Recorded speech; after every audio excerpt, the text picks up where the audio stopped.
কোরআনে কারিমের নিষেধ সূরা বাকারা 221 নম্বর আয়াত, ওয়ালা তুনকিহুল মুশরিকিনা হাত্তা ইউমিনু। আল্লাহ পাক বলেন যতক্ষণ কোন মুশরিক ঈমান না আনবে ততক্ষণ কোন মুমিনা নারীর জন্য তাকে বিয়ে করা জায়েজ নেই। কথা বলেন না কেন? আর এর চাইতে বড় বিষয় আছে। এই পৃথিবীতে এখন সবচাইতে নিকৃষ্ট জাতির তালিকায় আগে ছিল ইহুদিদের নাম, এখন এই উগ্রপন্থী হিন্দুদের নাম।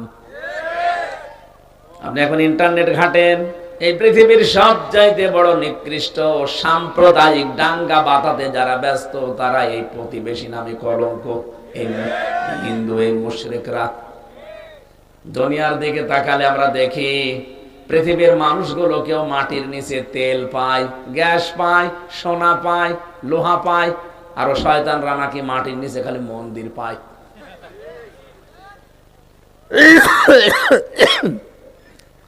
আল্লাহর ঘর ওরা ভুয়া ধোয়া তুলে ভেঙে দিচ্ছে। আজকেও একটা ভেঙেছে, বলছে এখানে 500 বছর আগে মন্দির ছিল। আমরা যদি এখন বলি ঢাকার স্বামীবাগের এই ইসকন মন্দির, এটা 1000 বছর আগে মসজিদ ছিল, কি করবেন আপনি? কথা বলেন এখন। আমাদের ধর্মে বাড়াবাড়ি নেই, জবরদস্তি নেই, এই জন্য আমরা কিছু বলি না। আপনাদের মতো আমরা যদি উগ্র হতাম, জঙ্গি হতাম, আল্লাহর কসম একটা মন্দিরও আমাদের এই উপমহাদেশে থাকতো না। কারণ 850 বছর আমরা শাসন করেছি এই এলাকাটা।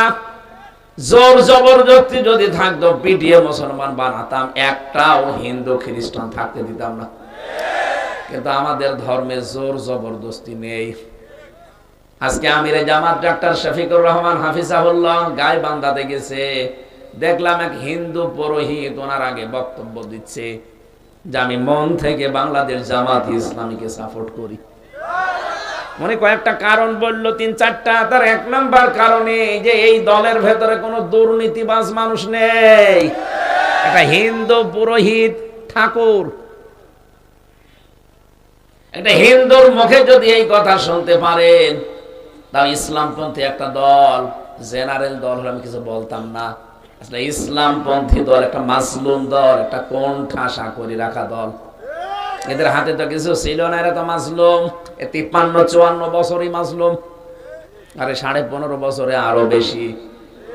এই মানুষগুলোর কি চরিত্রের সার্টিফিকেট একটা হিন্দু মানুষ দিয়েছে। এমনকি গোবিন্দ পরামানিক কয়েকদিন আগে ভিডিও দিয়েছে যে বাংলাদেশে সবচেয়ে বেশি আমরা জামাত ইসলামী এবং ইসলামপন্থী আলেম ওলামাদের কাছে নিরাপদ।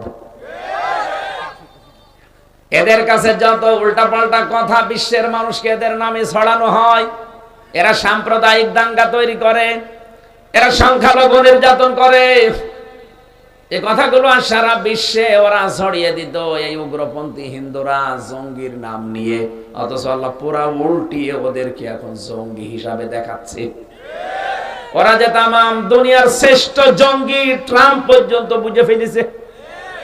কি কয়দিন আগে ডোনাল্ড ট্রাম্প ঘোষণায় দিয়ে দিয়েছে, কারণ শুধু মুসলমানদেরকে ওরা অত্যাচার করছে তা না, ওরা খ্রিস্টান 2টা মেয়েকে উলঙ্গ করে রাস্তায় হাঁটিয়েছে উগ্রপন্থী হিন্দুরা। ট্রাম্প জাতে মাতাল হলো, তাহলে ঠিক আছে। ও সেই দেখেছে যে আমার মেয়ে, আমার বোন, আমার মা, আমার বউ এ উলঙ্গ করে রাস্তায় হাঁটায়। ক্ষমতা পাওয়ার পরে এখনো তো শপথ নেয়নি, বলেছে জানুয়ারির 20 তারিখে আমার শপথ। এরপরে আমার সর্বপ্রধান কাজ হবে, প্রথম কাজ হবে এদেশে যারা অবৈধভাবে আছে, বিশেষ করে ভারতের 16 লক্ষ নাগরিক সব তাড়িয়ে দেব। দাদা ধুতি সামলাতে শেষ হয়ে যাবে। যে কয়জনকে লাগিয়েছে সাংবাদিক নামে কলঙ্ক, মলম বিক্রেতা, হকার, এখন তাদের বাড়ি ঘর পর্যন্ত ভারতের জনগণ উচ্ছেদ করার চেষ্টায় আছে। আজকেও দেখলাম ভারতের জনগণ, হিন্দুরা পর্যন্ত বলছে এই ময়ূখ রঞ্জন এই একটা কালপিট, এর বাড়ি ঘর আমরা এখন ভেঙ্গে টয়লেট বানাবো। মুসলমানদের বিরুদ্ধে ডাইরেক্ট ইনডাইরেক্ট যারা ষড়যন্ত্র করেছে একটাকে আল্লাহ ছাড় দিয়েছে, ছেড়ে দেয়নি।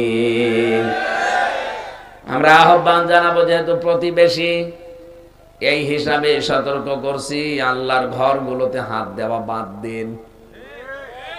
আর যাই করছেন করেন, এইটা বাদ দিন। আমাদের কলিজায় মনে হচ্ছে কোড়াল মারা হচ্ছে। কাবা শরীফ ধ্বংস করার জন্য আব্রাহা এসে কি পরিণতি হয়েছে দেখেছেন না? কাসফিম মাকুল হয়ে গেছে। আমার তো মনে হচ্ছে ঠিক ভারতে আল্লাহ কাসফিম মাকুল বানিয়ে দেবে, পাগল হয়ে যাবে। সবাইকে এগিয়ে আসতে বলছে, জায়গা হচ্ছে না, পেছনে অনেকে দাঁড়িয়ে আছে। কোরআনে কারিমে সূরা মুজাদালায় আছে, এই চুপ করেন। কেউ যদি কোরআন শুনতে এসে একটু জায়গা কাউকে করে দেয়, জান্নাতে আল্লাহ তাকে একটা জায়গা বানিয়ে দেবে। একটু এক বিগত হলো এগিয়ে আসেন, আপনি মনে করবেন জান্নাতে আপনার একটা জায়গা আল্লাহ বানাচ্ছে। এটা আসেন। সুবহানাল্লাহ, আলহামদুলিল্লাহ, লা ইলাহা ইল্লাল্লাহ, সুবহান। এই কথা বলা যাবে না, এমনি এগিয়ে আসেন, তাড়াতাড়ি করেন। বাইরে কত মানুষ দাঁড়িয়ে আছে দেখতে পাচ্ছেন? কিচ্ছু লাগবে না, বসে থাকেন, চুপ করে বসে থাকেন, নড়াচড়াও করবেন না। এই একটু আগান না কেন দাদা, একটু আগান, একটু আগান। সুবহান, কত সুন্দর করে কি এটা বিসালি বলে না, বিসালি বিছিয়ে দিয়েছে। আসেন, একটু আসেন, সামনে আসেন, এবার বসে পড়েন, বসেন। সুবহানাল্লাহ, আলহামদুলিল্লাহ, লা ইলাহা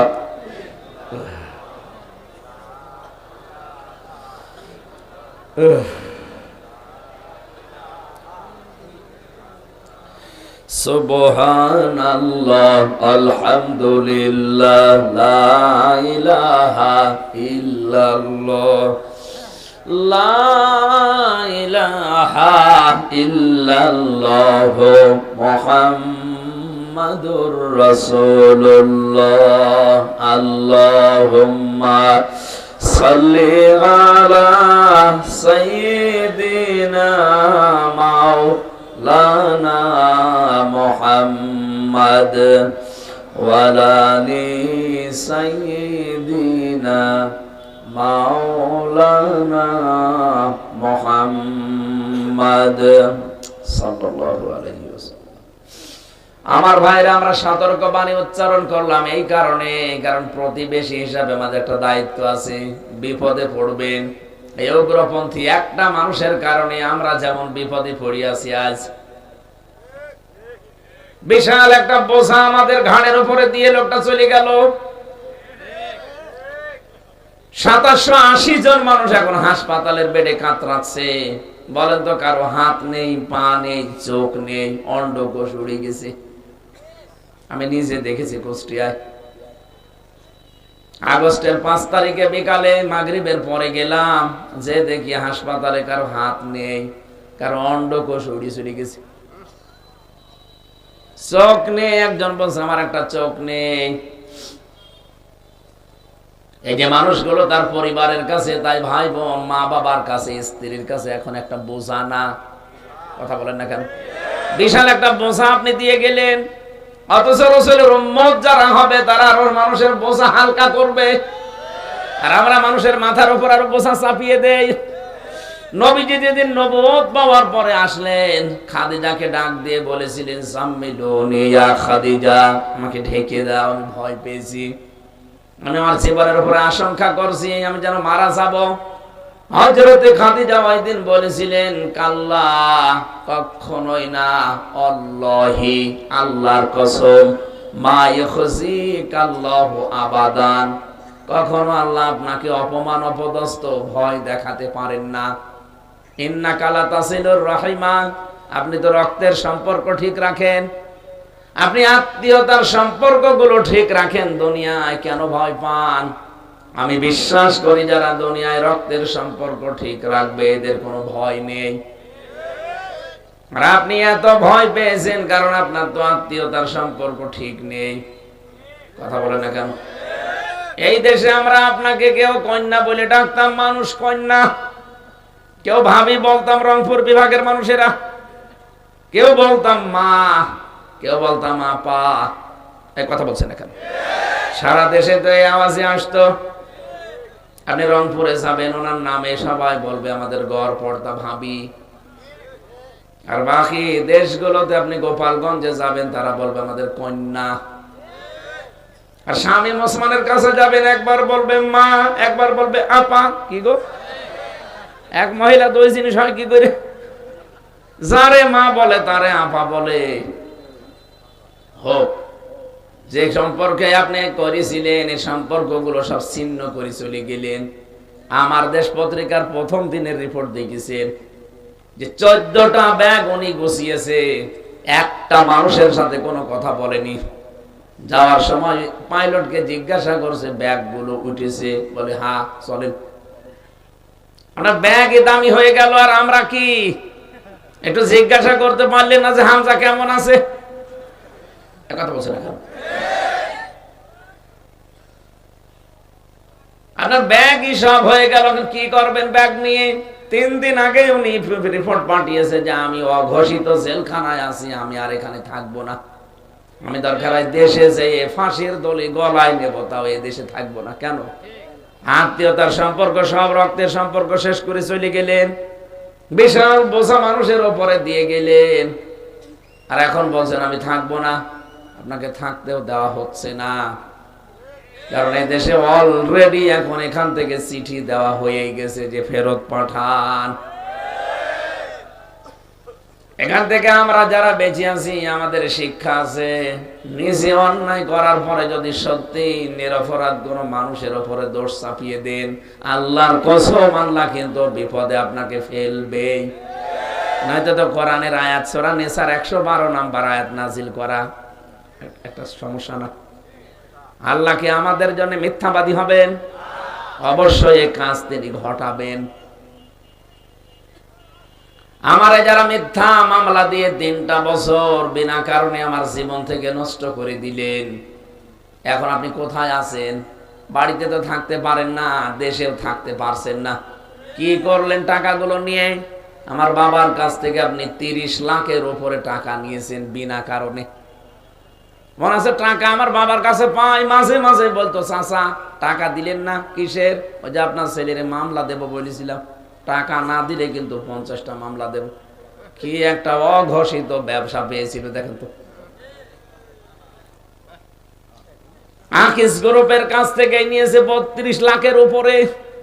আমি যেহেতু ওই গ্রুপে চাকরি করতাম, ওদের খতিব, ওদেরকেও গেড়া কলে ফেলে রেখেছিল। সেদিন মালিক আমারে বলছে যে আমার কাছে 32 লাখ টাকা নিয়েছে এই মামলার আয়ু।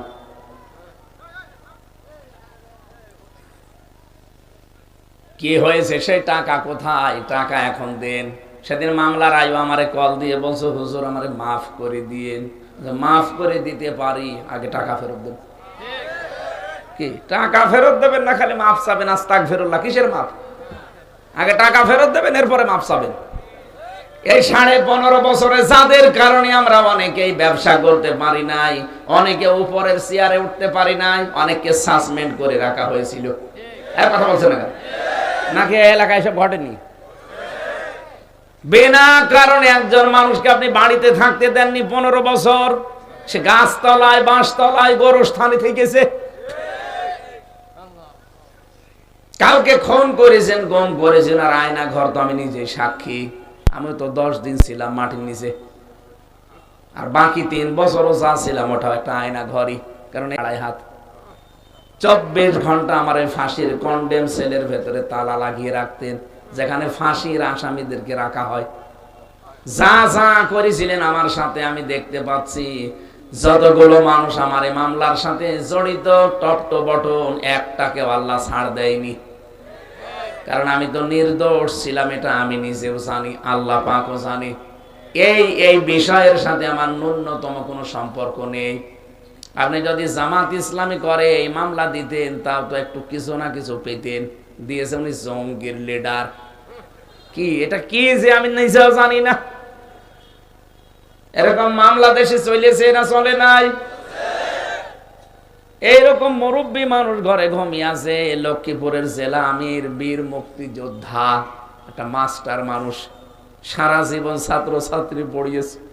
জ্ঞানের আলো বিতরণ করেছে লোকটাকে বাড়ি থেকে ধরে নিয়ে, যেভাবে মুক্তিযোদ্ধা শ্রেষ্ঠ সন্তান এই বাংলার। এখন কানো মিয়ারে নিয়ে যা শুরু করেছেন, উনি মুক্তিযোদ্ধা কেন? লক্ষ্মীপুরের জেলা আমির উনি মুক্তিযোদ্ধা না? ভণ্ডামি করার জায়গা পায় না। কিসের সুশীল আপনারা? আপনাদের জন্যই তো জালেমে জুলুম করার সাহস পেয়েছে। এরকম একটা মুরব্বী মানুষকে আপনি বাড়ি থেকে তুলে এনে বলছেন আপনি জঙ্গি। এই ছিল আপনার মুক্তিযোদ্ধার সাথে আচরণ। শুধু নিজের দল করলে রাজাকার হলেও সে মুক্তিযোদ্ধা, আর নিজের দলের বাইরে গেলে সে মুক্তিযোদ্ধা হলেও রাজাকার হয়ে যেত। এইরকম অবিচার গুলো যা করেছেন, আল্লাহ পুরাটা উল্টিয়ে দিয়েছে 24 সালে। আমার মনে হয় যা যা করেছে সবগুলোর শোধ আল্লাহ এখন তুলবে। আল্লাহ নিজে যদি নাও নেয়, ডক্টর ইউনূসকে দিয়ে নেবে। ডক্টর ইউনূস ঘোষণা দিয়েছে 6 থেকে শুরু করে একেবারে 24 পর্যন্ত যা যা হয়েছে প্রত্যেকটার বিচার করব, শুধু 24 সালের গণহত্যার না। অনেকে মনে করছে 24 সালের হবে, আর বাকিগুলো কিসের? বাকিগুলো কেন? আপনি 2006 সালের 28শে অক্টোবর জসিম ভাইয়ের মতো মানুষকে হত্যা করার পরে লাশের উপরে ড্যান্স দিলেন। পৃথিবীর ইতিহাস পাল্টিয়ে ফেলেছেন আপনি।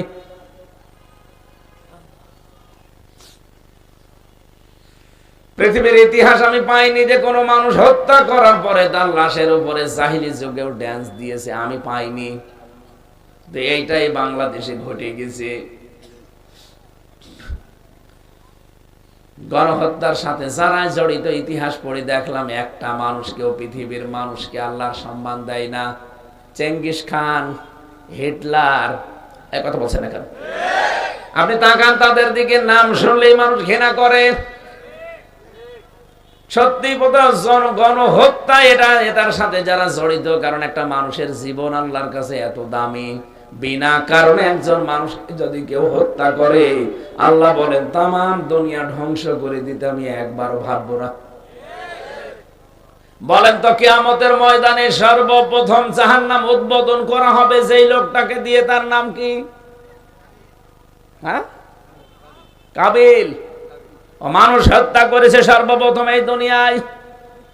কিয়ামতে রক্তের বিচার আগে করা হবে, সর্বপ্রথম খুনের বিচার হবে। এই লোকটা কিয়ামতে সর্বপ্রথম জাহান্নাম উদ্বোধন হবে এই খুন করার কারণে। দুনিয়াতে যত খুন হয়েছে তারা ওই হাবিলের সাথে লাইন ধরে সারিবদ্ধ হয়ে যাবে। ওই সময় দেখতে পাবেন হাসিনা ওই লাইনে আছে। কারণে মহিলা শুধু 24 সালে 2732 জন মানুষ হত্যা করেছে তার নির্দেশে। আমার দেশ একেবারে সরাসরি ভিডিও লাইভ করে দেখিয়েছে, সব প্রমাণ তার কাছে আছে। যেদিন যাবে ওই দিন পর্যন্ত চেষ্টা করেছিল আরো বড় করে মেসাগার করার, কিন্তু পারে নাই। এদেশের দেশপ্রেমিক কিছু সৈনিকের কারণে পারে নাই। পারে তো নাই, ও তো বসে নেই। ওখানে যাবার পরেও দিল্লিকে বলেছে যে বাংলাদেশ অ্যাটাক করো। আপনি মানুষ এত বড় বিশাল বোঝা, ক্ষত চিহ্ন আমাদেরকে দিয়ে গেলেন, দুঃখের বোঝা, কষ্টের বোঝা, চিন্তার বোঝা, ঋণের বোঝা পর্যন্ত দিয়ে গেছে। এই দেশে এখন একটা মানুষ জন্ম নিলে 1,10,000 টাকা তার মাথার উপরে ঋণ। এত বড় বিশাল বোঝাগুলো দিয়ে আপনি ক্ষান্ত হননি। 14টা ব্যাগ নিয়ে চলে গেলেন। আপনি তো কিয়ামত পর্যন্ত বাঁচলে অসুবিধা নেই, সবগুলো খেতে পারবেন, কিন্তু আমাদেরকে কি কোন জায়গায় রাখলেন? এই জন্যই তো কারোর সাথে কথা বলেনি যে ব্যাগ উঠেছে, হ্যাঁ উঠেছে, ঠিক আছে চলো, আর কারোর সাথে দরকার নেই। এমনকি কাওয়া কাকুর খোঁজও নেয়নি।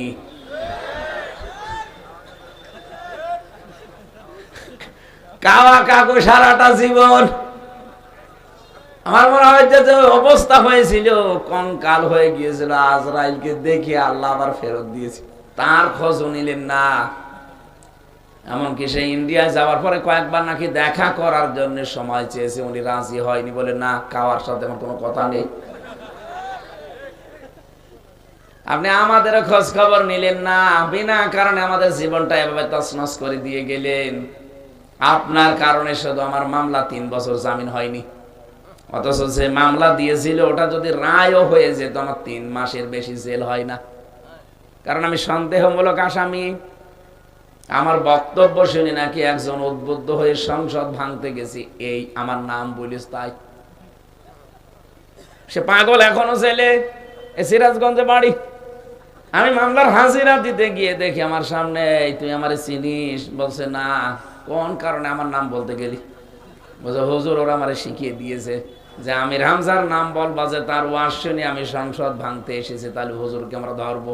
এই মামলা আমার পক্ষে যারা দাঁড়িয়েছিল বাংলাদেশ জামাত ইসলামী, আইনজীবী মোহাম্মদ শিশির মনির, এত বড় আইনজীবী বাংলাদেশে আর কয়জন আছে? সে দাঁড়িয়েছে। তারপরও বিচারপতি বলছে না আমার কিছু করার নেই, আমার হাত বাঁধা।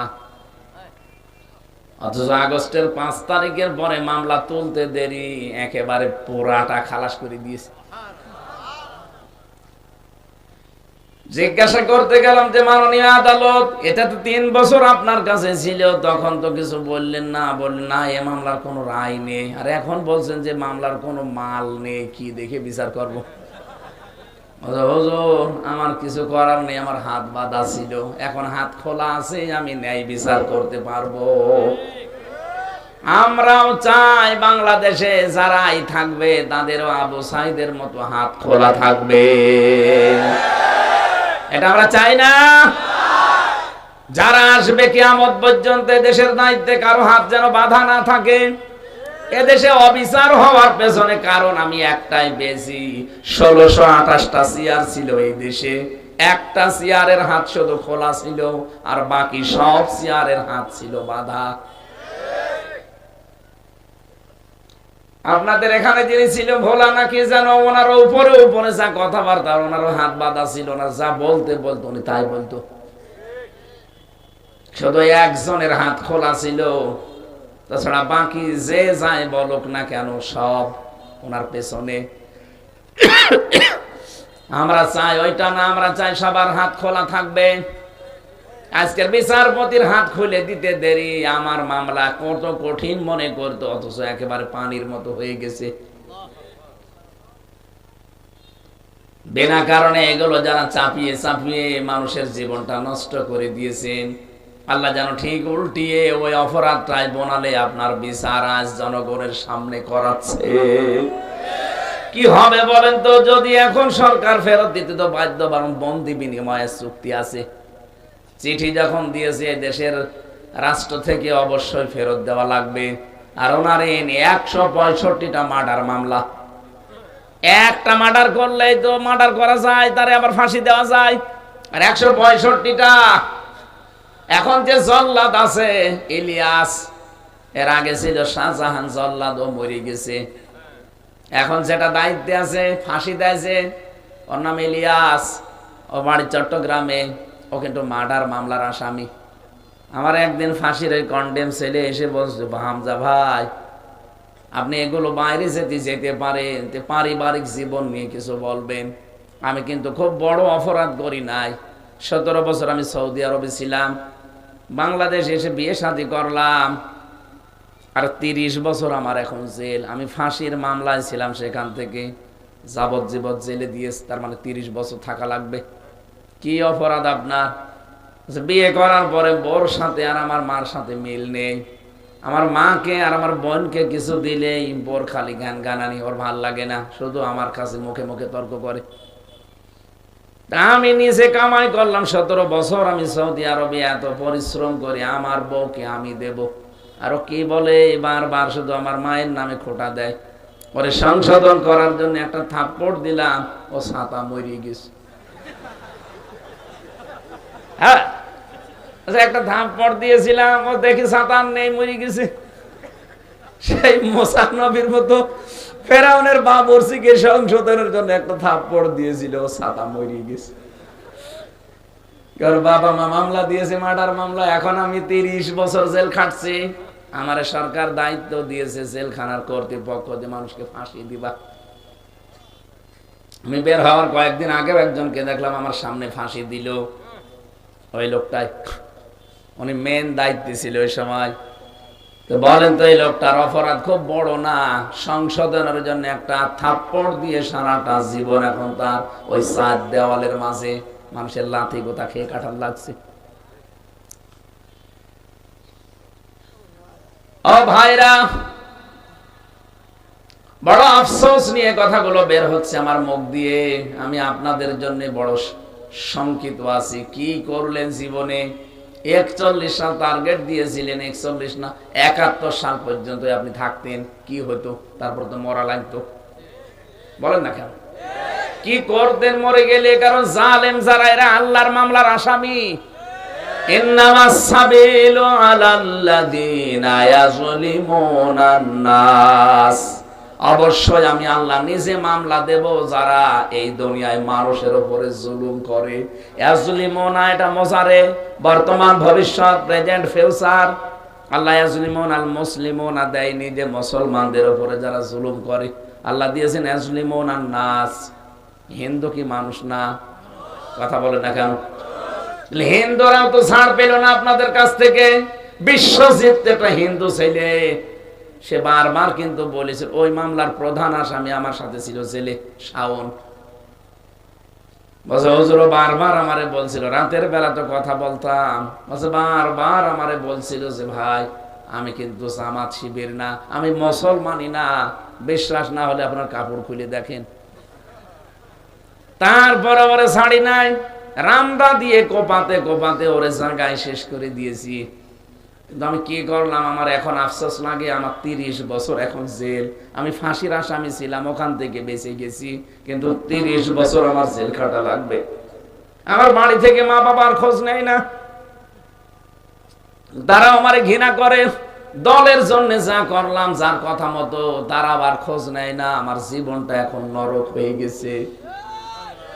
এখান থেকে তো শিক্ষা নেওয়া যায়, যদি একবার আটক হয়ে পড়েন আপনার জন্য কিন্তু কেউ খোঁজ নেবে না। আপনি তার একামতে দিনের কর্মী না, খাদেম না, একামতে দিনের জন্য কিছু করেন না। যে এরকম মানুষগুলো দুনিয়ায় আছে, তাদের বাবা মা যেমন তাদের কাছে একামতে দিনের কর্মী না, ওই রকম তারা খোঁজ নেবে। আপনি তো যাদের জন্য যা করেন প্রত্যেকেই জালেম, আর জালেমরা তাদের নিজেদের চিন্তায় ব্যস্ত থাকবে। দেখেননি জালেমরা যা যা পালিয়েছে, কেউ কারোর সাথে যোগাযোগ নেই, কারণ যোগাযোগ করলে সে ধরা খায়। এজন্য মানুষ যখন নিজে অন্যায় করে একটা ভালো মানুষকে চাপিয়ে দেয়, আল্লাহ পাক বলেন ওই দোষটা আমি নিজে ওর উপরে চাপাই আবার। কারণ এটা কিন্তু গীবত হয় না, এটা তোহমত হয়ে যায়। একটু ভালো করে খেয়াল করেন, একটা হাদিস শোনাচ্ছি, এদিকে তাকান। আমরা যেন আমাদের জীবনে এরকম কিছু না ঘটিয়ে ফেলি, এই জন্য বলছি এটা কয়েক মিনিট, নাকি বলবো না? ইমাম মালিক রহমতুল্লাহ আলাইহির জামানায় আমি নিজে পড়েছি, ওই জামানায় একজন মহিলা মারা যায়, আর একজন মহিলা পাশের বাড়ি থেকে গেছে তাকে গোসল দিতে। তার পোশাক পায়খানা পরিষ্কার করার পরে গোসল দিতে দিতে হঠাৎ মনের ভেতরে একটা ধারণা এসেছে, তুমি তো উপরে ফিটফাট, ভেতরে তোমার সদরঘাট। তার মানে একটা জেনার তহমত দিয়েছে তার উপরে। তার সাথে নাকি একটা পুরুষকে একদিন রিকশায় যেতে দেখেছি, গাড়িতে। আজ আমরা অনেকে এই যে ধারণার বশবর্তী হয়ে একজনের উপরে আন্দাজে একটা দোষ চাপিয়ে দেয়। আরে ভাই, রিকশায় যাচ্ছে দুইজন, ও তো ওর মাও হতে পারে, ওর বোনও হতে পারে। এই কথা বলছেন না কেন? আপনি যে উল্টা ধারণা করে তার একটা কিছু তীর নিক্ষেপ করে দিলেন তার উপরে, আপনি জানেন এর গুনাহ কি?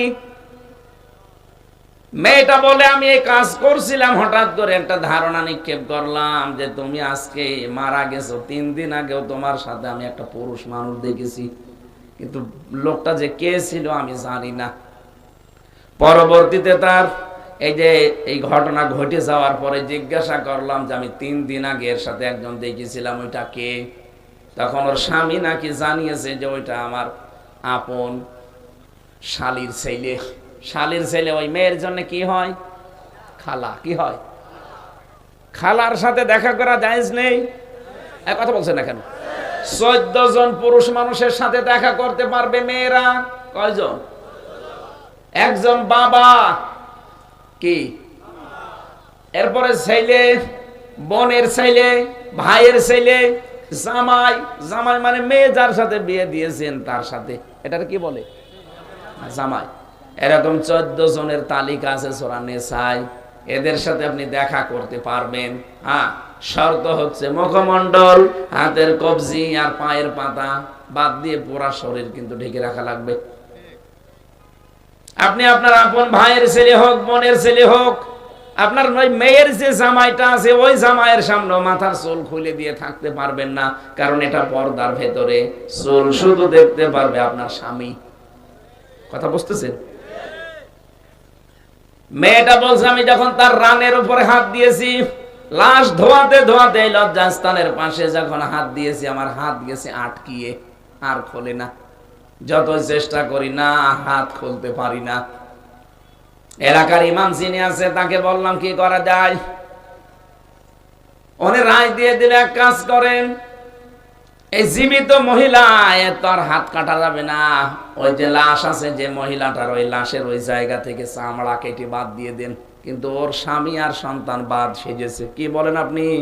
আমার স্ত্রী মারা গেছে, আমার মা মারা গেছে, আমার মা ভালো মানুষ ছিল, আমরা এটা করতে দেব না। মরে গেছে, এখন আপনি লাশ কাটবেন, হবে না।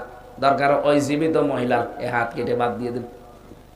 জীবিত মহিলার স্বামী আর সন্তান দৌড়িয়ে এসে বলে, কি বলেন? আমরা আসলাম উপকার করার জন্য, আর আপনি এখন জীবিত মানুষের হাত কাটবেন না, আমরা হতে দেব না। ইমাম সাহেবের কথা চলে না, আর একটু বড় চান, এদেশের প্রধান বিচারপতি যে আছে তারে ডাক দেন। ওই দেশে তখন মদিনার দায়িত্বে ছিল প্রধান বিচারপতির ইমাম মালিক রহমতুল্লাহ আলাইহি। তাকে ঘোড়ায় করে নিয়ে আসা হচ্ছে 80 কিলোমিটার দূরে, কিন্তু এই মহিলার অনেক ঘন্টা চলে যাচ্ছে, প্রসাব পায়খানা করা লাগবে, নড়তে পারে না, চড়তেও পারে না, তুললে এই লাশ উঠে চলে আসে। কি একটা ঝামেলায় পড়ে আছে, কি করি। ইমাম মালিককে খুব দ্রুত নিয়ে আসা হচ্ছে, পর্দা দিয়ে ঘিরে দেওয়া আছে। ডাক দিয়ে বলে, এই মেয়ে সত্যি করে বলো কি করেছো? মেয়েটা বলে, ইমাম সাহেব আমি কিচ্ছু জানি না, কিচ্ছু করি নাই, আমি অসুস্থ হয়ে যাচ্ছি, আমি বিরক্ত, আমি অপারগ হয়ে গেছি, অনেকক্ষণ আমার হাত লাগানো আছে, আমি নড়াতেও পারি না, প্রাকৃতিক প্রয়োজনে যাবো তাও পারছি না, আপনি তাড়াতাড়ি কি করবেন করেন। ইমাম সাহেব ডাক দিয়ে বলছে, দেখো সত্যি কথা বলো, আমার কাছে কিন্তু রাডার আছে, কোরআনে কারীম এবং নবীর হাদিস আমি জানি, আমি কিন্তু সব ধরে ফেলতে পারবো, তাড়াতাড়ি বলো কি করেছিলে। মেয়েটা এবার ধমক খাওয়ার পরে শেষে এবার বলতে আরম্ভ করেছে, ইমাম সাহেব আমি এই মেয়েটার লাশ ধোয়ানোর সময় একটা খারাপ ধারণা নিক্ষেপ করেছিলাম। এই কাজ আমি এর পরবর্তীতে এনার স্বামী আর সন্তানের কাছে শুনলাম যে ছেলেটাকে নিয়ে একটা খারাপ ধারণা, জেনার তহমত, ব্যভিচারের তহমত দিয়েছিলাম, অথচ ছেলেটা তার নিজের বোনের ছেলে, তার মানে কি হয়? খালা হয়। এর সাথে তো আর পর্দার সমস্যা নেই, তার সাথে তো যেতেই পারে, কিন্তু আমি তো অন্য মানুষ মনে করে একটা তীর নিক্ষেপ করেছিলাম, ব্যভিচারের একটা খারাপ ধারণা, এই কারণে আমার মনে হয় হাতটা আটকিয়ে গেছে। ইমাম মালিক আমি যে আয়াতটা পড়লাম সূরা নিসার 112 নম্বর আয়াত, এইটাই পড়ে শুনিয়েছিলেন, অমায়াক সিব খতিয়াতান আও ইসমান সুম্মা ইয়ারমি বিহি বারিয়ান ফাকাদ হিতামালা বুহতানা ওয়া ইসমান মুবিনা। আল্লাহ পাক বলেন, এই পৃথিবীতে নিজে অন্যায় করবে, নিজের চরিত্রই খারাপ, অথচ একজন নিরপরাধ নারীর উপরে যদি কেউ দোষটা চাপিয়ে দেয়, ও যেন প্রকাশ্য পাপের বোঝা বহন করে নিয়ে বেড়ায়। তুমি যে নিজে কোনো দোষে হয়তো দোষী, একটা ভালো মানুষের উপরে, সতী সাধবী নারীর উপরে দোষটা চাপিয়ে দিলে, জেনার তহমত, আল্লাহ এই জন্য পাপের বোঝা তোমাকে আগে আটকিয়ে দিয়েছে।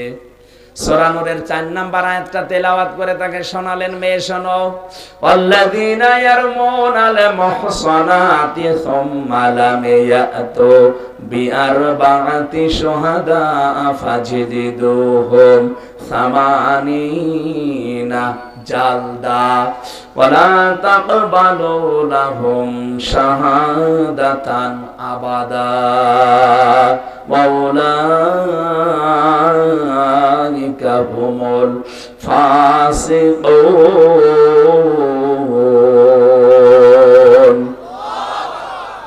সূরা নূরের ভেতরে আল্লাহ জানিয়েছেন, যে ব্যক্তি নিজে কোনো নিরপরাধ একটা নেককার মহিলার উপরে দোষ চাপিয়ে দেয়, জিনা ব্যভিচারের দোষ তহমত চাপিয়ে দেয়, কিন্তু সাক্ষী জোগাড় করতে পারে না 4 জন, তাহলে তার শাস্তি দুনিয়ায় ডবল হবে।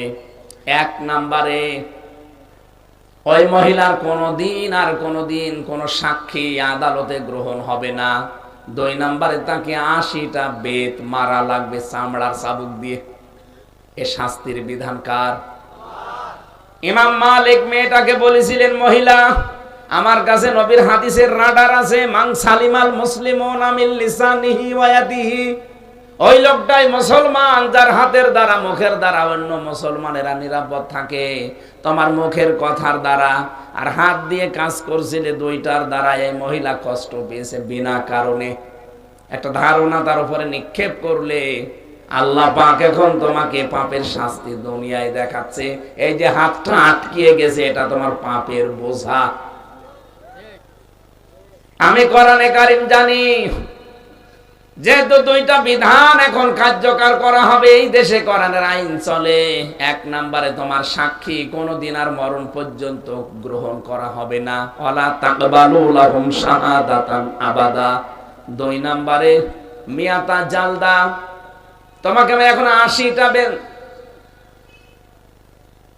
80টা বেত্রাঘাত করব। জাল্লাদকে বললেন, মেয়েটার পিঠে চাবুক আরম্ভ করো। জাল্লাদ 79টা মেরেছিলেন। কয়টা? কিন্তু হাত খোলে না। জাল্লাদ বলছে, ইমাম সাহেব বিচার থামান, 79টা হয়ে গেছে, এখনো তো হাত খোলে না, কি করেন আপনি? ইমাম সাহেব ডাক দিয়ে বলছে, না, কোরআনে কারীম কোনদিন মিথ্যা হতে পারে না। সূরা আনাম 115 নম্বর আয়াত তিনি তেলাওয়াত করে শোনালেন জনগণকে। ওয়াতাম্মাত কালিমাতু রাব্বিকা সিদকাও ওয়া আদলা লা মুবাদদিলা লিকালিমাতিহি ওয়া হুয়াস সামিউল আলীম। বলেন আল্লাহু আকবার। আল্লাহ পাক বলেন, তোমার প্রভুর এই কোরআনে যা আছে একটা কথাও মিথ্যা না, সব সত্য কথা। 2 নম্বরের ভেতরে যা আছে সব ইনসাফপূর্ণ কথা। 3 নম্বরে কিয়ামত পর্যন্ত আল্লাহর কোরআনের কোনো শব্দ পরিবর্তন হবে না। উনি যেহেতু 80টা সুম্মা লাম ইয়াতু বিআরবাআতি শুহাদা ফাজিলিদুহুম 80 জালদা। 80 মানে 80, জালদা মানে চামড়ার চাবুক। 80টার কথা এখানে তো 79টার কথা নেই। 80টার কথা যখন আছে আর একটা চাবুক বাকি আছে, কিন্তু হাতটা ওই অবস্থায় আছে, খোলে না। ইমাম বললেন, না, কোরআনের কোনো কথা রদ বদল হতে পারে না। আল্লাহ কিয়ামত পর্যন্ত যা দিয়েছে এইটাই এইভাবেই থাকবে। তুমি এবার বিসমিল্লাহ বলে বাকি একটা মারো দেখি। জাল্লাদ এবার আল্লাহু আকবার বিসমিল্লাহ বলে একটা ওই যে 80 নাম্বারটা মারলেন, চট করে হাত খুলে গেছে। কি শিক্ষা দিতে চায় এখান থেকে? এই মহিলা একটা নিরপরাধ সতী সাধবী মেয়ে লোকের উপরে একটা তহমত, একটা জেনা ব্যভিচারের শুধু তীর নিক্ষেপ করেছিল। আল্লাহ তাকে সরাসরি দুনিয়ায় শাস্তি দিয়ে দেখিয়ে দিয়েছেন। কথা বলে না কেন? বাংলাদেশে আজ আমরা আন্দাজে একটা মানুষের উপরে কি দোষ চাপিয়ে দেয়, জীবনে যে দোষের কথাও জানেই না। এটা আমি নিজেরটা। কথা বলে না কেন? এরকম মুরব্বী মানুষ বাড়িতে শুয়ে আছে, হঠাৎ ঘুম পেয়ে দেখছে জেলখানায়, হাজতে, থানায়। কি গো, এখানে কেন? আপনি গাছ কেটেছেন। কখন? স্বপ্নে। কি কথা বলছেন না কেন? আপনাদের এই জেলা হয়তো ছিল না, বাংলাদেশের বহু জেলা আমি পেয়েছি, কিচ্ছু জানে না। আরে গাছ কাটলাম কখন? স্বপ্নে। আবার ঘুমিয়ে আছে। জেলখানায় আছে, হঠাৎ ঘুম থেকে উঠে দেখছে আপনার জামিনের কাগজ এসেছে। কিভাবে? ওই আল্লাহর ওলিরা নিজেরাই ধরিয়ে দেয়, নিজেরাই টাকা পয়সা নিয়ে ছাড়ায়, মাঝখান থেকে 2.5 লাখ 3 লাখ টাকা ওদের লাভ হয়ে যায়। বলেন সুবহানাল্লাহ। এরকম হারাম ইনকাম যারা করেছিলেন, কোথায় সেই টাকা? ইয়ামহাকুল্লাহুর রিবা ওয়া ইউরবিস সাদাকাত আল্লাহু লা ইউহিব্বু কুল্লা মুখতালিন ফাখুর। আল্লাহ বলেন আমি সুদকে ধ্বংস করি, হারামকে ধ্বংস করে দেই, আর সাদগা যাকাতকে বৃদ্ধি করি, বৈধ করে দেই। আপনি দেখেন 15.5 বছরে কত কামিয়েছিল, একটাও এখন ভোগ করার কায়দা নেই। এই দরবেশ 36,000 কোটি টাকা মারিং কাটিং করলো, অথচ এখন শানের উপরে শুয়ে আছে। এই কথা বলেন না কেন? এখন মাটিতে শুয়ে থাকা লাগছে। কি হইলো আপনার টাকা দিয়ে? সারা দেশের মানুষের এখন বরদোয়া, কারণ সারা দেশের মানুষের টাকা ওই ব্যাংকে ছিল, আপনি মারিং কাটিং করেছেন। গত পরশুদিন একটা রিপোর্ট পেলাম, এই দেশে 15.5 বছরে প্রত্যেক বছরে 42,000 কোটি টাকা পাচার হতো। আপনি হিসাব করতে পারেন, পদ্মা সেতু মতো এত বড় ব্রিজ তাও দুর্নীতি করেছে, এইটা বানাতে মাত্র 32,000 কোটি টাকা খরচ, আর এক এক বছরে পাচার হতো 42,000 কোটি টাকা। এই জন্যই তো সাহস নিয়ে বলতো আমরা নিজের টাকায় বানাবো, কারণ জানে যে যত টাকা পাচার করি অসুবিধা নেই। আমি নিজে দেখে এসেছি মালয়েশিয়া, নিজে দেখে এসেছি, কেউ বেগম পাড়া বানিয়েছে, কেউ সাহেব পাড়া বানিয়েছে। কই সব তো তালা মারা, কেউ থাকে না। মারা সব এখন ওই সাহেব পাড়াও থাকে না। কয়েকদিন মালয়েশিয়া থাকলাম, সাহেব পাড়ায় পাইনি, সব তালা লাগানো, সব থাকে হোটেলে। যে হোটেলে উঠি নেমে দেখি 2টা শয়তান। কি গো? ও আগেই পালিয়েছে। আমি আবার আহ্বান জানাচ্ছি, হাতে পায়ে ধরে বলছি, ভাই যাদের উপরে যে দোষ চাপিয়ে দেন, সত্যি যদি ওই দোষ ওর ভেতরে না থাকে, আপনি কিন্তু দুনিয়ায় ওই দোষ আপনাকে দিয়ে আল্লাহ করাবে। এজন্য সাবধান আমরা। আল্লাহ ওই ঘরগুলো দেখাতে বলেছিলেন এমনি না, আল্লাহ জানাতে চেয়েছেন 2005 সালে 24 সালের 5 আগস্টে মাত্র 3.5 ঘন্টার ব্যবধানে সারা দেশের জালেমদের ঘর যদি উজাড়, সারা দেশের জালেমদের ঘর যদি পরিত্যক্ত বানিয়ে দিতে পারি, আগামীতে যারা আশায় বুক বেঁধে আছে, আজাদ সাহেব বলছিলেন না, অনেকেই বুক বেঁধে আছে, আগে চেয়ার পায়, কি করে দেখেন, চেয়ার না পেয়ে আপনি যা শুরু করেছেন জনগণ সব বুঝে ফেলেছে। যে সাদা হাতা থালা হাতে পায়নি তাই সাদাবাজি করে, ও থালা হাতে পেলে কি করবে? কিন্তু আমিরে জামাত ডাক্তার শফিকুর রহমানের ডাইরেক্ট ঘোষণা, এদেশে আমরা সাদাবাজি করি না, কাউকে করতেও দেব না।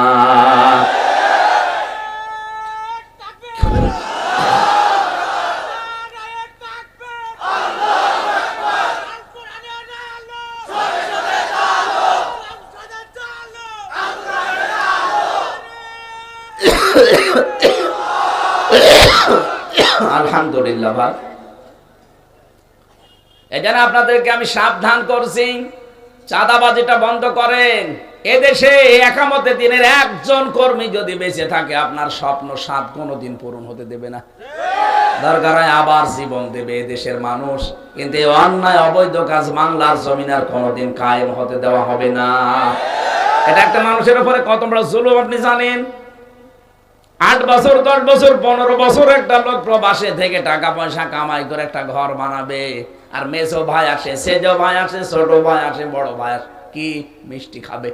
কয় টাকা? 5 লাখ। তুমি কি আমেরিকার মিষ্টি খাবা? 5 লাখ টাকা লাগে মিষ্টি খেতে। টাকা কি তোমার বাবার টাকা নাকি? আমিরে জামাত এ লোকটা বৃদ্ধ যুবক, কথাবার্তা দেখেছেন, ডাইরেক্ট ঘোষণা দিয়েছে, ইসলাম যদি দেশে আসে সর্বপ্রথম বন্ধ হবে এই দেশে সাদাবাজি আর দুর্নীতি। একটু এনে দেন না কেন ইসলামের হাতে দেশটা, দেখেন মিনি জান্নাত হয়ে যাবে।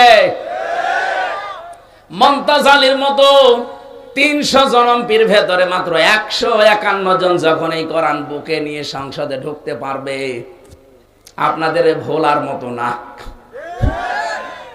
ভোলার কাজ কারবার দেখেছিলেন? কি আশ্চর্য মানুষ গো! মানুষ হত্যা করার পরে আবার বুক ফুলিয়ে বেলে যে রাত 2টার পরে শাপলা চত্বর আমরা একেবারে সাফ করে দিয়েছি। এই লোকটার আবার সাক্ষী লাগেও তো নিজে সাক্ষী।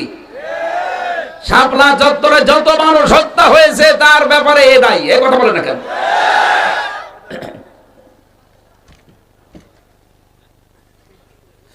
আমার ভাইরা, আমি উনি এমপি হবে, এই যে আজাদ ভাই এমপি হবে এসব বলছি না। আমি বলছি এমন মানুষকে আপনি এমপি বানাবেন যে লোকটাই কোরআনটা বুকে নিয়ে যাবে সংসদে।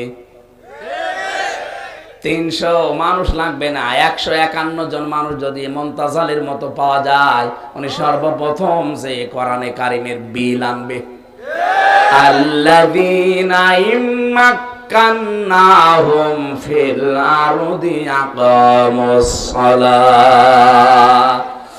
আমি যদি জমিনে শাসন ক্ষমতা এরকম মানুষগুলোকে দেই, তারা সর্বপ্রথম নামাজের বিল কায়েম করবে। 300 জনের ভেতরে 151 জন বলে আমরা নামাজের বিল কালকে থেকে বাংলাদেশে চাই। স্পিকার যদি বলে যারা রাজি আছেন তারা হাত তোলেন। 151 জন মানুষ যদি হাত তোলে, 300 জনের ভেতরে রায় কবুল হয়ে যাবে। রায় জয়যুক্ত হয়েছে, রায় জয়যুক্ত হয়েছে, হা জয়যুক্ত হয়েছে।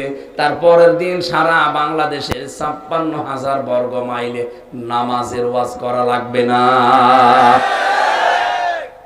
একটা মিনি জান্নাত দেখতে পাবেন। ইউনিয়ন থেকে শুরু করে ইউনিয়নের চেয়ারম্যান হবে ওখানকার ইমাম, সংসদে স্পিকার হবে ওখানকার ইমাম। এক কথা বলেন না কেন? এরকম দৃশ্য যদি সত্যি দেখতে চান, সময় আর অনুকূল পরিবেশ কিন্তু আল্লাহ আমাদের কাছে এনে দিয়েছে। এরপরও যদি কেউ ভুল করেন, আগামী 100 বছরের ভেতরে সুযোগ আসবে না। এই জন্য আমরা যেন আর ভুল না করি। ক্ষমতায় যাওয়া, চেয়ার পাওয়া আমার উদ্দেশ্য না। আমার উদ্দেশ্য এইটা দেখা, জীবনের বড় স্বাদ আমরা যেন কোরআনের আইনটা বাংলাদেশে দেখতে পারি। আর কিচ্ছু চাই না আল্লাহ তোমার কাছে, 56,000 বর্গ মাইলে যেন দেখি যে আল্লাহর কোরআন দিয়ে দেশটা চলছে। এটা আমরা চাই না। চান না? এটা নফল না, মুস্তাহাব না, সুন্নাহ না, এটা ফরজ। আনাকিমুদ্দিন ওয়ালা তাতাফাররাকু ফি। এই ব্যাপারে কোনো মত পার্থক্য নেই, কোনো ফতোয়াবাজি চলবে না। যে যা করছেন করেন, কিন্তু এইটা যেন কায়েম হয়। ইনিল হুকমু ইল্লা লিল্লাহ, বিধানটা কায়েম করা দরকার। আলা লাহুল খালকু ওয়াল আমর, এই সৃষ্টি যার, বিধান চলবে তার। এখানে যদি আল্লাহর আইন বাদ দিয়ে মানুষের তৈরি করা আইন আপনি কায়েম করার চেষ্টা করেন, আপনি মুশরিক। কথা বলে না কেন? وَلَقَدْ أُوحِيَ إِلَيْكَ وَإِلَى الَّذِينَ مِنْ قَبْلِكَ لَئِنْ أَشْرَكْتَ لَيَحْبَطَنَّ عَمَلُكَ وَلَتَكُونَنَّ مِنَ الْخَاسِرِينَ। সূরা জুমার 24 নম্বর পারা 4 নম্বর পৃষ্ঠার 12 নম্বর লাইনের 65 নম্বর আয়াত। আল্লাহ পাক বলেন, আমি দুনিয়ায় যত নবী পাঠিয়েছি তাদের হয়তো শরীয়তে কম বেশি ছিল, কিন্তু একটা বিষয় ছিল প্রত্যেকের জন্য নির্ধারিত। প্রত্যেককে আমি ওহী করেছিলাম, হে নবী আপনাকেও আমি জানালাম, দুনিয়ার যাই করেন না কেন শিরিক করবেন না। আল্লাহর আইন বাদ দিয়ে অন্য আইন কায়েম করা শিরিক। কোন আলেম নিয়ে আসবেন, নিয়ে আসেন। আলা লাহুল খালকু ওয়াল আমরু আয়াত অনুযায়ী সৃষ্টি যার, বিধান চলবে তার। সুতরাং আল্লাহর আইন বাদ দিয়ে অন্য আইন যারা প্রতিষ্ঠা করার চেষ্টা করছেন, আপনি মুসলিম দাবি করলো, আপনি মুশরিক। কথা বলেন না কেন? এতটুকু আল্লাহ শেষ করে দেননি। লাইন আশরাকতা লা ইয়াহবাতান্না আমালুকা। যারা গ্রামার বোঝে আয়াতটা কত কঠিন। লা ইয়াহবাতান্না, লামে তাকিদ নুনে সাকিলা। আল্লাহ গ্যারান্টি দিয়ে বলছে, হে নবী আপনি আমার আদরের নবী, তাতে কি হয়েছে? যদি শিরিক পায় আপনার কাছে, আপনার যত আমল ছিল সব আমি আল্লাহ নষ্ট করে দেব। ওয়ালা তাকুনান্না মিনাল খাসিরিন, এখানে লামে তাকিদ নুনে সাকিলা। আপনি কিন্তু ক্ষতিগ্রস্ত হয়ে যাবেন। আল্লাহ যদি বলে তুই ক্ষতিগ্রস্ত হয়ে যাবি, কে বাঁচাবে আপনাকে? এজন্য এক্ষুনি আপনাকে পরিবর্তন হয়ে লাগবে, ভাবলে এক্ষুনি সিদ্ধান্ত পাল্টান। যেই হোক উনি আমার আত্মীয় না, কিন্তু আমি চাই আমি আল্লাহর আইনের পক্ষে, ইব্রাহিম আলাইহিস সালামের পক্ষে। শুধু একটু প্রসাব করার কারণে ব্যাংক যদি দামি হয়ে যায়, আমি আল্লাহর পক্ষে কাজ করি। হয়তো আমার এই একটা ভোটে কিছু হবে না, কিন্তু একটা ভোট পেয়ে সত্যি যদি এরকম মমতাজ আলীর মতো 151 জন এদেশে দাঁড়িয়ে যেতে পারে, যদি নামাজের বিলটা, জাকাতের বিলটা কায়েম হয় সংসদে, এদেশে 18 কোটি মানুষ নামাজ পড়ে যে সওয়াব পাবে, আমার একটা ভোট দিয়ে সেই সওয়াব পাবে। আমি এটা বানিয়ে বললাম। সূরা নিসা 5 নম্বর পারার 10 নম্বর পৃষ্ঠার 11 নম্বর লাইনের 85 নম্বর আয়াত, মাইয়াশ ফাশাফাতান হাসানাতান ইয়াকুল্লাহু নাসীবুম মিনহা ওয়া মাইয়াশ ফাশাফাতান সাইয়্যাতান ইয়াকুল্লাহু কিফলুম মিনহা। কোন মানুষ যদি একটা ভালো কাজে সাহায্য করে, সহযোগিতা করে, ও লোকটা ভালো কাজ করে যে সওয়াব পাবে, আপনি সুপারিশ করে ভোট দিয়ে রায় দিয়ে সে একই সওয়াব পাবেন। এরকম মানুষগুলো ভোট দিয়ে যদি আপনি পাঠাতেই পারেন। এখন যদি বলেন ভোট কোথায় আছে, সূরা নিসা 58 নম্বর আয়াতে আছে, ইন্নাল্লাহা ইয়া'মুরুকুম আন তু'আদ্দুল আমানাতি ইলা আহলিহা। এই যে আমানাত বহু বচন, তাফসিরে মারিফুল কোরআন আল্লামা শফিঈ লিখেছেন, আমানাত শব্দের শাব্দিক অর্থ ভোট। ওখানে ভয়ও কাট্ট বাংলায় লেখা আছে, আর আমি যা পড়েছি তাই বলছি, আমি বানাবো কি করে? কিছু মানুষ বলে, হুজুর আপনি যা বলেন দেখি সব ওদের দিকে যায়, তো ওরা কাজ করে, তো আমি করবো কি? আমি ওনাকে চিনি, ওনাকে আমি জীবনে আজকে দেখলাম। আমি ওনাকেও চিনি না, ওনারেও চিনি না, জীবনে 2 জনকে আজকে দেখলাম। কোরআনে কারিমের পক্ষে যারা কাজ করবে, কোরআন দিয়ে কথা বলতে গেলে তাদের পক্ষে যাবে। আপনি হচ্ছে কোরআনের বিপক্ষে, আমি আপনার দিকে যাব কি করে? কথা বললেই বলে আপনি এমন কথা বলতে পারেন না যেন আমার কান্না আসে। আরে ভাই, পিটিয়ে মানুষ কান্দে না, আর আপনি কাঁদবেন কি করে? আর কান্না কাটি করে এখন করবেন কি? এখন কান্নার দিন শেষ, কান্না এখন দেখার সময় মুশরিকদের। খুলনায় এক মাহফিলে এক সভাপতি আমার কানের কাছে বলছে, হুজুর বিভিন্ন রাজনৈতিক দলের লোকজন থাকে, এমন কথা বলবেন যেন পরিবারে শান্তি আসে। ঠিক আছে, সূরা নিসার 34 নাম্বার আর 35 নাম্বার আয়াতের ব্যাখ্যা করলাম যে এই কারণে শান্তি নষ্ট হয়। আপনারা স্বামী স্ত্রীর ভেতরে মিল মহব্বত পয়দা করেন এইভাবে। রাতের বেলা খাবার খেতে গেলাম, ওনার বাড়িতে দেখি মুখ গোমরা করে আছে, কথা বলছে না। কি দাদা কথা বলেন না? হুজুর আপনি যা যা বললেন আমার মনে হয় আপনাকে কেউ বলে দিয়েছিল। কি? আমার আজকে আমার বউর সাথে গন্ডগোল হয়েছে দিনের বেলায়, আপনি জানলেন কি করে? আপনি যেভাবে যেভাবে বলেছেন ঠিক এইভাবে গন্ডগোল তৈরি হয়েছিল। আমাকে কেউ বলে দেয়নি, আমাকে একজন বলেছে। কে? 1500 বছর আগের ভেতরে উনি জানিয়েছে যে এই কারণে স্বামী স্ত্রীর গন্ডগোল হয়। কথা বলে ঠিক কিনা? পারিবারিক জীবনে যে গন্ডগোল গুলো আমাদের হয়, অধিকাংশ গুলো কোরআনে আছে না নেই? এই যে মানুষ তালাক দেয়, তালাকের যে সিস্টেম আছে, ধাপ আছে, অনেকে না জেনে আন্দাজে দিয়ে দেন। এই সিস্টেম গুলো সব বর্ণনা আছে কোরআনের কাছে। এই জন্য আসেন, কোরআনের কাছে আসেন, আপনার জীবন পাল্টাতে বাধ্য। চেন অফ কমান্ড নেই, কিন্তু জামাত ইসলামী, ইসলামী ছাত্র শিবির, ইসলামী ছাত্রী সংস্থা, এই মানুষগুলো ছোটকাল থেকে ধাঁচে ধাঁচে এভাবে পয়েন্ট আকারে গড়ে তোলে। এজন্য আমার মনে হয় বাংলাদেশ জামাত ইসলামী, ইসলামী ছাত্র শিবির, ইসলামী ছাত্রী সংস্থা এটা কোনো দল না, এটা একটা বিশ্ববিদ্যালয়। আপনি মূর্খ থাকলেও আপনাকে ভার্সিটিতে পড়ার যোগ্যতা বানিয়ে দেবে। 6টা মাস শুধু একটু পূরণ করে দেখেন, আল্লাহর কসম আপনি পরিপূর্ণ ইমানদার হতে বাধ্য। আমি নিজে তো অ্যালোভেরা ছিলাম, আমি দেখেছি 6টা মাস একটু অ্যাক্টিভ ভাবে শুধু পূরণ করে দেখি, আমার জীবন পাল্টিয়ে গেছে। খাস পর্দা আগে বসতাম না, আমি বক্তা হয়েও, কিন্তু এখন না, আল্লাহ পাক আমাকে শপথের পরে পরিপূর্ণ এনে দিয়েছে। শুকরিয়া আমার আল্লাহর কাছে যে আল্লাহ এরকম একটা নিয়ামত এই বাংলাদেশে আমার জন্য দিয়েছেন। এই নিয়ামতটা যদি আপনি কাজে লাগাতে না পারেন, লাইন শাকারতুম লাযিদান্নাকুম ওয়ালাইন কাফারতুম ইন্না আযাবি লাশাদীদ। এই নিয়ামতটা কাজে লাগাবেন আশা করছি, তাহলে শুকরিয়া আদায় হবে। যদি না শুকরিয়া করেন অবশ্যই আপনাকে জবাব দেওয়া লাগবে, আর কঠিন আযাবের ভেতরে পড়ে যাবেন। নবীজিকে যদি আল্লাহ বলতে পারেন শিরিক করবেন না, আপনার আগে যত নবী পাঠিয়েছিলাম প্রত্যেককে আমি আদেশ দিয়েছি, তাহলে আমাদেরকেও আল্লাহ আদেশ দেননি? বলেন না কেন? আজকের তেলাওয়াত কিন্তু আয়াতে আল্লাহ এরকম করে দিয়েছে প্রায় ৭০টা বিষয়। আল্লাযীনা ইয়াজতানিবুনা কাবাইরাল ইসমি ওয়াল ফাওয়াহিশা ইল্লাল লামাম।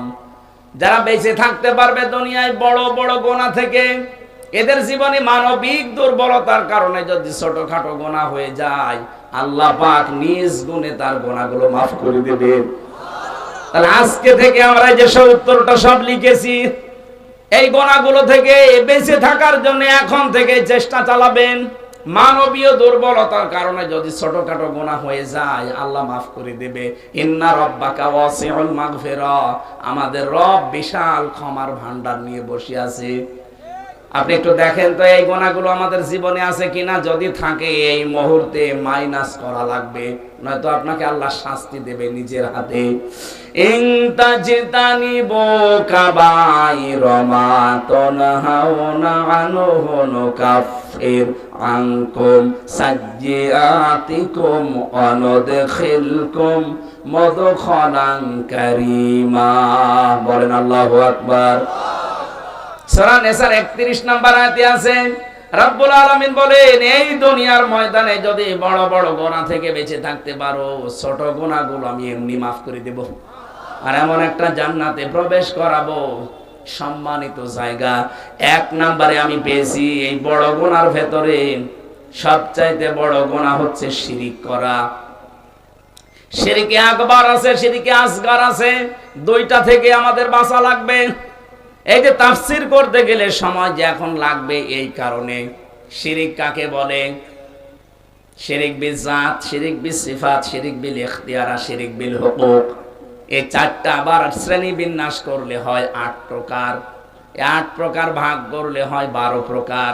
১২ প্রকার ভাগ করলে হয় ২২ প্রকার। ২২ প্রকার ভাগ করলে হয় ৭২ প্রকার। ৭২ প্রকার ভাগ করলে পাবেন আপনি ১২০ প্রকার। শিন র কাফ, এই ৩টা অক্ষরে দিয়ে বানানো শিরিক। এর ভেতরে আমার মনে হয় তামাম দুনিয়া আখিরাত আল্লাহ ঢুকিয়ে দিয়েছেন। এতগুলো তথ্য আমার এখানে লেখা আছে শুধু শিরিক নিয়ে। এই জন্য শিরিক যাদের জীবন, আমি একটা কিন্তু পয়েন্টে বলেছি, আল্লাহ যেটা পারে ওটা অন্য কেউ পারে বিশ্বাস করার নাম শিরিক। আর শিরিক যে করে সে মুশরিক। এ দুনিয়া বানিয়েছেন আল্লাহ, আইন চলবে আল্লাহর, এখানে অন্য কারো আইন যদি কেউ প্রতিষ্ঠা করার আন্দোলন করে, দল করে, সে মুশরিক। আপনি যা মনে করেন করেন, আমার কিছু করার নেই। এটা পাবেন আপনি দলিল হিসাবে সূরা ফাতির ১৪ নম্বর আয়াতে। আমি দলিলগুলো বলছি, রেকর্ড করে নিন। ২ নম্বরে মানুষ হত্যা করা, এদেশে তো নেই। এটা আপনার সূরা নিসার ৯৩ নম্বর আয়াতে পাবেন। ৩ নম্বরে জাদু করা, এটা থেকে বাঁচতে হলে 2টা ঔষধ আছে। ফজরের নামাজের পরে আর মাগরিবের নামাজের পরে সূরা নাস আর ফালাক পরে হাতে ফু দেবেন, পুরা শরীরটা একবার মুছবেন। জাদু টোনা করলেও কাজে লাগবে না, কেটে যাবে। এটা সূরা বাকারার ১০২ নম্বর আয়াতে আছে। ৪ নম্বরে নামাজ ত্যাগ করা, সূরা মরিয়মের ৫৯ নম্বর আয়াতে আছে। কত মানুষ দেখা যায় মুসলমান দাবি করেও নামাজ পড়েন না। আরে ভাই, একটা মুসলমান আর একটা কাফেরের ভেতরে পার্থক্য কি? পার্থক্যই নামাজ। আজান হলে মুমিন যারা নামাজে যাবে, আর কাফের যারা চা খাবে। কথা বলেন না কেন? এই বাজারে আজান হওয়ার পরেও যারা মসজিদে যায় না, আপনি একেবারে নির্দ্বিধায় বিশ্বাস করতে পারেন লোকটা কুফরি করছে। যে লোকটা নামাজে গেল সে আর যাই হোক তার ভেতরে ঈমান আছে। ৫ নম্বরে যাকাত না দেওয়া, সূরা তাওবার ৩৫ নম্বর আয়াতে আছে। ৬ নম্বরে রোজা ভঙ্গ করা, বাকারা ১৮৩ নম্বর আয়াতে আছে। হজ না করা, সূরা ইমরান ৯৭ নম্বর আয়াত। আত্মহত্যা করা, সূরা নিসা ২৯ নম্বর আয়াত। মাতা পিতার অবাধ্য হওয়া, সূরা বনী ইসরাইল ২৩ নম্বর আয়াত। রক্ত সম্পর্ক ছিন্ন করা সূরা নিসার 1 নম্বর আয়াত, ব্যভিচার করা সূরা বনি ইসরাইল 32 নম্বর আয়াত, সমকামিতা নিজে করা অথবা সাপোর্ট করা সূরা হুদের 82 নম্বর আয়াত, সুদের লেনদেন চালু করা সূরা আলে ইমরান 130 নম্বর আয়াত, ইয়াতিমের সম্পদ আত্মসাৎ করা সূরা নিসার 10 নম্বর আয়াত, আল্লাহ ও রাসূলের উপর মিথ্যা আরোপ করা সূরা জুমার 60 নম্বর আয়াত, যুদ্ধক্ষেত্র থেকে পলায়ন করা সূরা আনফালের 16 নম্বর আয়াত, জুলুমকারী শাসককে সাপোর্ট করা যেটা বাংলাদেশে এখন অনেকে করছে সূরা শূরা 42 নম্বর আয়াত। কোন মানুষ যদি জেনে শুনে কোন জালেম শাসককে সমর্থন করে, ভালোবাসে, সহযোগিতা করে, তার নাম কাম করে যে না ভালো ছিল, সে যেন নবীর উম্মত থেকে বের হয়ে যায়। আপনি এত কিছু জানার পরেও আয়না ঘরের বর্ণনা শুনলেন, এরপরও জালেমের প্রতি আপনি সাফাই গান, আপনি মানুষ। এরপরে অহংকার করা সূরা বাকারা 34 নম্বর আয়াত, মিথ্যা সাক্ষী দিয়া সূরা মুমিনের 28 নম্বর আয়াত, মদ পান করা সূরা মায়েদার 90 নম্বর আয়াত, জুয়া খেলা সূরা মায়েদার 90 নম্বর আয়াত, সতী নারীর উপরে অপবাদ দেওয়া সূরা নূরের 4 নম্বর আয়াত যেটা বলছিলাম। এরপরে সম্পদ আত্মসাৎ করা সূরা আলে ইমরান 161 নম্বর আয়াত, চুরি করা সূরা মায়েদার 38 নম্বর আয়াত, ডাকাতি করা সূরা মায়েদার 33 নম্বর আয়াত, 38 আর 33 ভালো করে শুনেন। 2008 থেকে 24 পর্যন্ত নির্বাচনের নামে প্রহসন করে যারা এমপি, মন্ত্রী, উপজেলা চেয়ারম্যান, মেয়র, যার পোস্টারে লেখেন যে সাবেক এমপি, সাবেক মন্ত্রী, না এটা লেখা জায়েজ নেই, কারণ আপনাকে ভোট দেয়নি। আপনি এতটুকু লিখতে পারেন, এই যে ডক্টর আব্দুর রাজ্জাক, এই লোকটা যদি পোস্টারে লিখতে চায় সাবেক মন্ত্রী, জায়েজ নেই। এতটুকু লিখতে পারবেন যে সাবেক চোর, সাবেক ডাকাত, আপনি যা সত্যি তাই লিখবেন, কারণ আমাদের ভোটে সে নির্বাচিত না। আমার এই যে 33 বছর বয়স, 18 বছর থেকে ভোট দেওয়া আরম্ভ করলে আমি 3 বার ভোট দিতে পারতাম, একবারও পারি নাই। আপনি কিসের এমপি, কিসের মন্ত্রী? আপনি আয়াতগুলো বাড়ি যে খালি মেলাবেন তাফসীর, আমি খালি পয়েন্টগুলো বলছি। এরপরে অত্যাচার করা প্লাস জুলুম করা সূরা ইব্রাহিমের 42 নম্বর আয়াত, চাঁদাবাজি করা সূরা শূরা 25 নম্বর পারা 6 নম্বর পৃষ্ঠা 13 নম্বর লাইনের 42 নম্বর আয়াতের শেষের দিকে আছে এটা। হারাম উপার্জন করা সূরা নিসা 3 নম্বর আয়াত, সূরা নিসার 22 নম্বর আয়াত।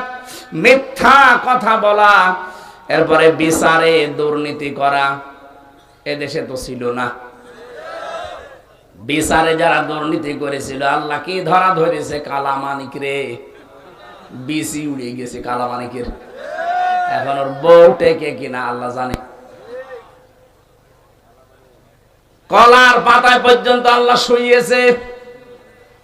এরপরে বেশি ঘুষ খাওয়া সূরা বাকারা 188 নম্বর আয়াত, এটাতে বিচারে যারা দুর্নীতি করবে, এটা সূরা মায়েদা 44-45 নম্বর আয়াতে আছে। নারী পুরুষের বেশ ধরা, নারী পুরুষের বেশ ধরা এটা কবিরা গুনাহ, অথচ এখন নারীতে পুরুষে বিয়ে করা জায়েজ করে দিচ্ছে।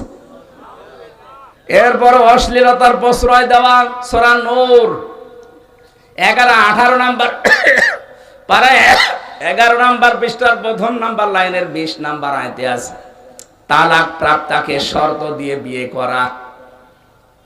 এরপরে প্রসাব থেকে পবিত্র না হওয়া সূরা মুদ্দাসসিরের 4 নম্বর আয়াত, রিয়া করা, লোক দেখানো সূরা মাউনের শেষের আয়াত, দুনিয়াদার আলেম হওয়া সূরা ফাতিরের 28 নম্বর আয়াত, সূরা ইমরানের 187 নম্বর আয়াতে আছে। খিয়ানত করা আমানতের সূরা আনফাল 27 নম্বর আয়াত, খোটা দেওয়া সূরা বাকারা 264 নম্বর আয়াত, তাকদীর না মানা সূরা কমার 49 নম্বর আয়াত, গোপন বিষয় তল্লাশি করা সূরা হুজুরাতের 12 নম্বর আয়াত, চগলখড়ি করা সূরা কলমের 11 নম্বর আয়াত, গালি দেওয়া মুসলমানদেরকে। এদেশে গালি ছিল না মুসলমানদের, গালি বানিয়ে ফেলেছিলেন মুসলমানদেরকে। আপনি রাজাকার উল্টিয়া আল্লাহ ওইটাই কাজে লাগিয়ে দিয়েছে। রাজাকার এখন আর গালি নেই, রাজাকার এখন সম্মানের বিষয় হয়ে দাঁড়িয়েছে। রাজাকার শব্দের শাব্দিক অর্থ কি? সাহায্যকারী। কি কথা বলছেন না কেন? এরা যেহেতু ইসলামের সাহায্যকারী ছিল, মানবতার সাহায্যকারী ছিল, ওই সময় যদি সত্যিই ভারতের পক্ষে অবস্থান নিত, এই দেশটাও ভারতের অঙ্গরাজ্য হয়ে যেত। আমির জামাত ডাক্তার শফিকুর রহমান সেদিন সব খোলাসা করে জানিয়ে দিয়েছে। বাস্তবতায় লেখাপড়া করেন, দেখবেন উল্টা পাল্টা ধারণা আর আসবে না। হ্যাঁ, পাকিস্তানের কিছু কাজ আমরা এখনো সমর্থন করি না। ওই জুলুম ও অত্যাচার আল্লাহ তাদের উপর ছেড়ে দিয়েছি। এখন যেহেতু মুসলিম বিশ্ব এগিয়ে আসতেছে, আজ ব্যবসা বাণিজ্য সব এই প্রতিবেশীর সাথে বন্ধ করে দেওয়া হয়েছে। ভারত থেকে, তুরস্ক থেকে, চীন থেকে এখন খাবার আসতেছে। ওদের মাথা খারাপ হয়ে গেছে এই কারণে। আমার মুসলমান ভাই যদি অন্যায় করেও থাকে, আমরা নিজ গুণে মহৎ উদ্দেশ্যে মাফ করে দিতে চাই। কথা বলেন ঠিক কিনা? এরপরে পেয়েছি ওয়াদা ভঙ্গ করা, সূরা মায়দার 1 নম্বর আয়াতে। জ্যোতিষের কথা বিশ্বাস করা, সূরা বনী ইসরাইলের 36 নম্বর আয়াত। স্বামী স্ত্রীর অধিকার লঙ্ঘন করা, 34 আয়াত। ছবি আঁকা, আহজাবের 57 নম্বর আয়াত। বিলাপ করা, অহংকার করা, আর কত বলবো হচ্ছে না, 70টা কেবল চলছে 50টা। আমরা এত বলতে পারছি না। বড় বড় গোনা থেকে আজকে যাইটা বললাম বেঁচে থাকবেন। ছোট গোনা মানুষের কারণে যেগুলো হয়, মানবীয় দোষের কারণে আল্লাহ মাফ করে দেবে। আল্লাহ আমাদেরকে আয়াতটা জীবন মেনে চলার তৌফিক দাও। আল্লাহুম্মা আমিন।